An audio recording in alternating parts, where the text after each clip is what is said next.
Let's be honest, most New Year's resolutions are doomed to fail. But here's the real kicker. It's not your fault. The entire system of goal setting is broken. You're not lazy or undisciplined. You've just been taught the wrong way to approach your goals. But here's the good news. There's a science-backed method that can make this year the one where you finally win. If you're tired of feeling stuck, this is your turning point. Many of us feel excited on January 1st. We set big goals, like going to the gym every day or saving a bunch of money. But before long, our excitement fades. We blame ourselves, thinking maybe we just don't have enough willpower.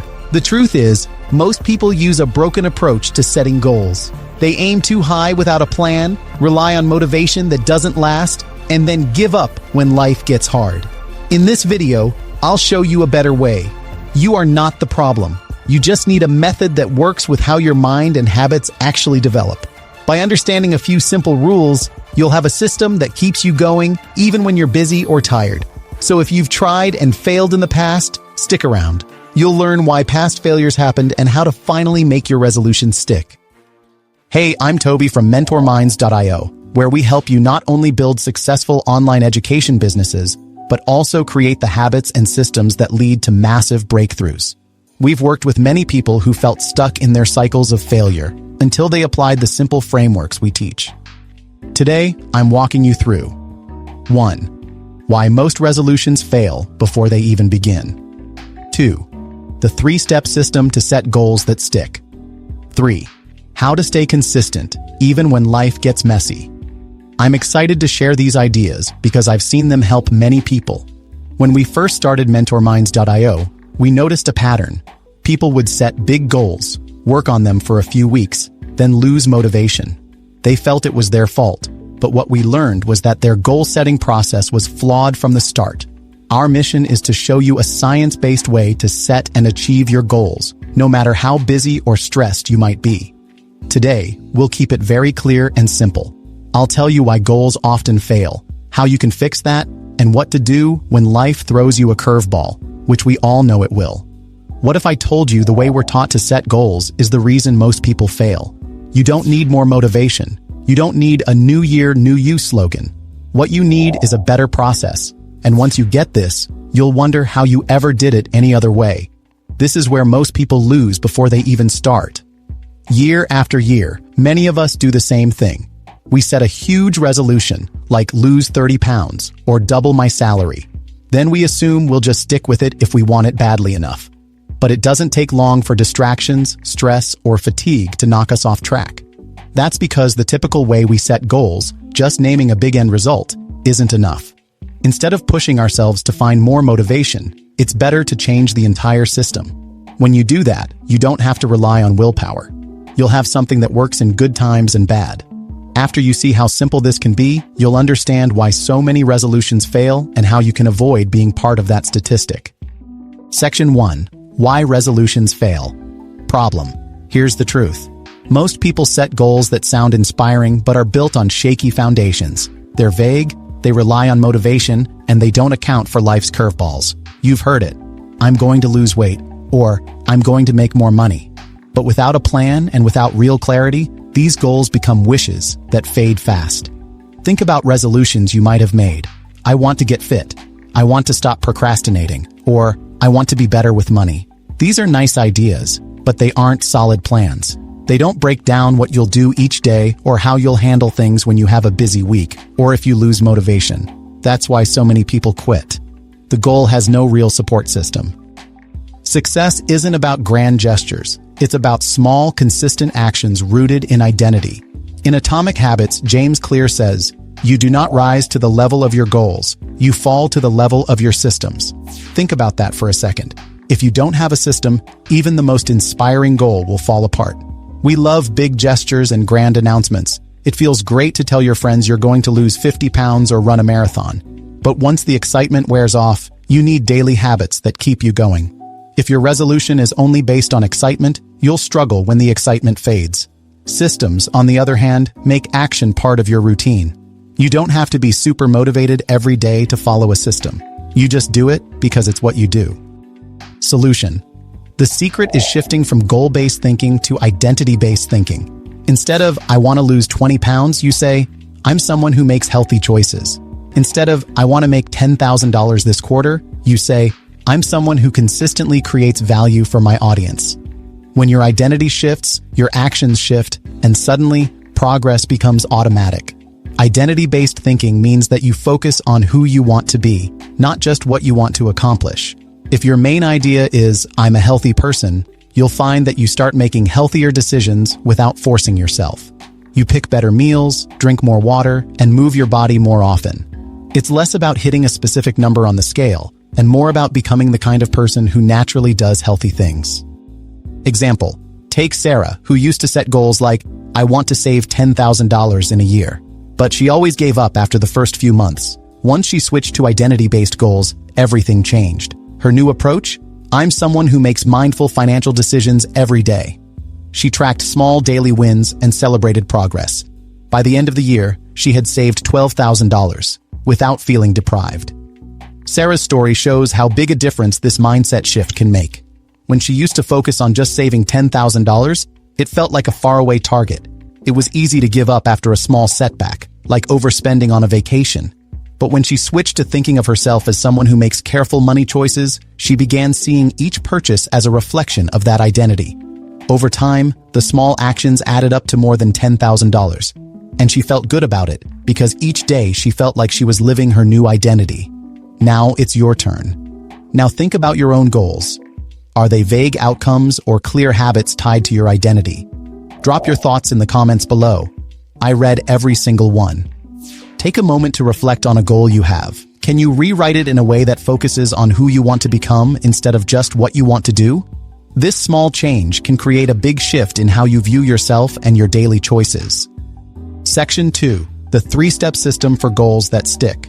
Here's where things get exciting, because this is where most people fail, and it's so simple once you know the process. Let's break it down into 3 steps you can use today. We know now that identity matters and that we need better systems. But how do we actually set up those systems? In this section, I'll give you 3 clear steps that will help you form goals you can stick to, even if your life is hectic. Step 1. Systems over goals. Stop obsessing over the end result. Focus on the day-to-day systems that make progress inevitable. Think of your goals like a GPS. You don't just say, I want to reach California. You put in directions, follow the route, and adjust if you hit traffic. When people say, I want to get in shape, they often mean something like losing weight or getting stronger, but they forget to ask, what's my routine? What do I do every day or every week to reach that goal?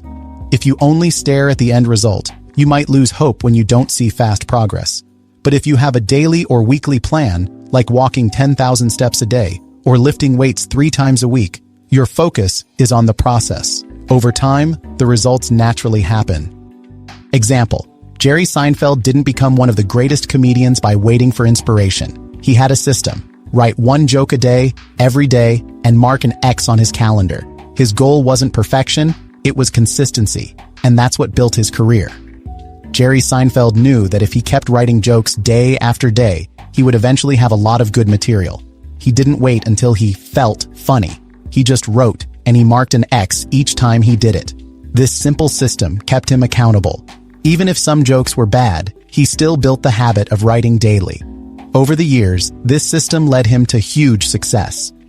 Step 2. Micro wins compound. One reason people give up is that their goals feel overwhelming. But what if you broke your massive goal into the smallest possible action? Instead of run 26 miles, start with put on my running shoes. These micro wins trick your brain into building momentum, and suddenly, you're not just planning, you're doing. Sometimes, just looking at a big goal like run a marathon or write a book can be scary. It feels like you have a mountain to climb. But if you tell yourself, I'll just put on my running shoes and jog for 5 minutes, you remove the pressure. That small action is easy to do, so you're more likely to do it. Once you start, you often find you'll keep going, and that builds your confidence. Example. A friend of mine wanted to build an online business but felt paralyzed by everything involved. Creating a website, building an audience, launching a product. We broke it down into steps. Week 1, write a 500-word post. Week 2, create a 60-second Instagram story. Step by step, and within 6 months, she had a fully functioning coaching business. Breaking the goal into small tasks helped her avoid feeling overwhelmed. She didn't focus on everything at once. She did one action each week. That simple approach kept her moving forward. After 6 months, all those little actions added up to a real business. That's the power of micro wins. Step 3. Add accountability and rewards. Going it alone makes quitting easy. But when you build accountability into your process, whether it's telling a friend, joining a mastermind, or hiring a coach, it's a game changer. And don't forget the power of rewards. Celebrating micro wins taps into your brain's dopamine system, making the process enjoyable instead of exhausting. When no one else knows about your goal, it's easy to skip a day, then another day, and then stop altogether. But if you tell a friend or join a group, you're more likely to stick with it because others are watching and cheering you on. Rewards also help you stay motivated. You don't have to buy something expensive every time you hit a milestone. It could be as simple as taking a relaxing bath or reading a favorite book. The point is to give yourself something positive to look forward to after you do the work. Example: one of our clients used the app Stick K, where you bet money on your goals. If you don't meet your goal, your money gets donated to a cause you hate. Guess what? He didn't miss a single writing session that month. That might sound extreme, but it shows how strong accountability can be. When there's a real cost to missing your goals, it becomes much harder to skip. You can choose different forms of accountability, like checking in with a buddy each week or publicly announcing your goal on social media.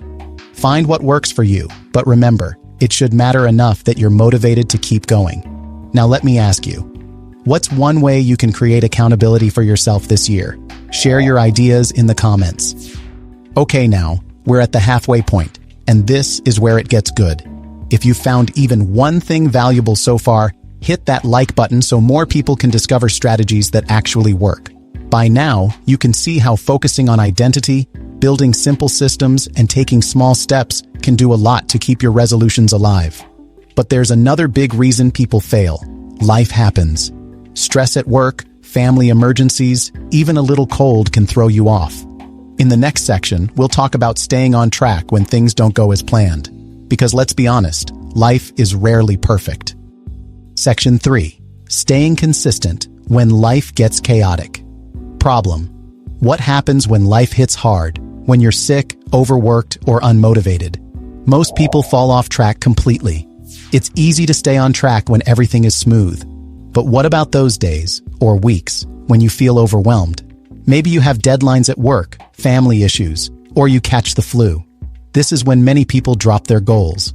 They miss a day or two, and then they decide it's too hard to start again. Solution: here's the trick. Plan for failure. Build in flexibility and have a backup plan. This way, instead of quitting altogether, you can stay on course even when things don't go perfectly. Planning for failure might sound odd, but it's very useful, except that you won't always follow your plan perfectly. If you're too sick to do your usual workout, maybe you can do a short stretching session at home. If you're too busy to write 1,000 words for your blog, maybe you write just 200 words. The point is that you don't give up entirely. You do what you can, and then you jump back into your full routine when you're able. Key strategies. The 2-day rule: never miss twice in a row. If you skip one workout, that's life. Skip 2, and you're building a habit of missing. Time shifting. If evenings are chaotic, move your sessions to mornings. Adjust, don't abandon. The 2-day rule is simple. If you miss one day, forgive yourself. But don't let that become 2 or 3 days in a row. That's when a small slip can become a full stop. Also, consider shifting your schedule. If you usually try to work out after work but keep finding you're too tired, try doing it before work, even if it means waking up earlier. Sometimes a small change in routine is all you need to keep moving forward. Example: Dwayne "The Rock" Johnson doesn't wait for the perfect time. He schedules his workouts for 4 a.m. so nothing else in the day can interfere. That's how you stay ahead. The Rock is known for his busy schedule, but he never uses that as an excuse to skip a workout. He locks in an early morning time so that he doesn't have to compete with meetings or family events. Of course, 4 a.m. might not be right for you, but the lesson is, pick a time that works best in your life and protect it from other demands. Final section: the ultimate yearly planner.